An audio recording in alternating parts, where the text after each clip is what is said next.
भगवान विष्णु के वाहन पराक्रमी गरुड़ आकाश के राजा थे। उनकी गति से तेज कोई नहीं था और ना ही उनके पंखों से शक्तिशाली कोई। एक दिन गरुड़ के मन में विचार आया, मैं ब्रह्मांड का सबसे शक्तिशाली प्राणी हूं। मैंने नागों को पराजित किया है, अमृत भी लाया हूं और स्वयं भगवान विष्णु मुझ पर सवार होते हैं। भगवान विष्णु ने गरुड़ के मन का ये अभिमान तुरंत भांप लिया। प्रभु ने मुस्कुराते हुए कहा, गरुड़, क्या तुम मेरे लिए रामेश्वरम से एक पत्थर ला सकते हो? गरुड़ ने गर्व से कहा, प्रभु, ये तो अत्यंत सरल है, मैं पलक झपकते ही ले आऊंगा। गरुड़ अपनी पूरी शक्ति से उड़े। रामेश्वरम पहुंचकर उन्होंने सबसे बड़ा पत्थर उठाने का प्रयास किया, लेकिन पत्थर 1 इंच भी नहीं हिला। गरुड़ हैरान रह गए, ये कैसे हो सकता है? मैंने तो मंदराचल पर्वत भी उठाया था।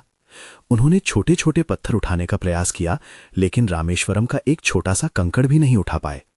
तभी एक वृद्ध ऋषि प्रकट हुए और बोले, हे गरुड़, ये कोई साधारण पत्थर नहीं है, ये वो पत्थर है जिस पर भगवान राम के चरण पड़े थे। ये वही सेतु है जो वानरों ने प्रभु राम का नाम लेकर बनाया था।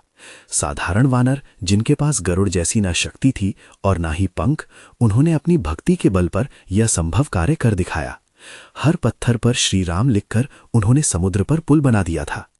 गरुड़ को अपनी गलती का तुरंत एहसास हुआ। उन्होंने विनम्रता से कहा, मैं समझ गया, शक्ति से बड़ी है भक्ति और अहंकार से महान है विनम्रता। गरुड़ ने अपने अभिमान को त्याग दिया। वे वापस भगवान विष्णु के पास गए, खाली हाथ पर भरे हुए हृदय से। भगवान विष्णु ने मुस्कुराते हुए कहा, गरुड़, तुम्हारी शक्ति महान है, लेकिन याद रखो, सच्ची शक्ति प्रेम और भक्ति में ही निहित है। जो विनम्र है वही वास्तव में महान है। इस कथा से हमें ये सीख मिलती है, अभिमान का अंत हमेशा पतन ही होता है।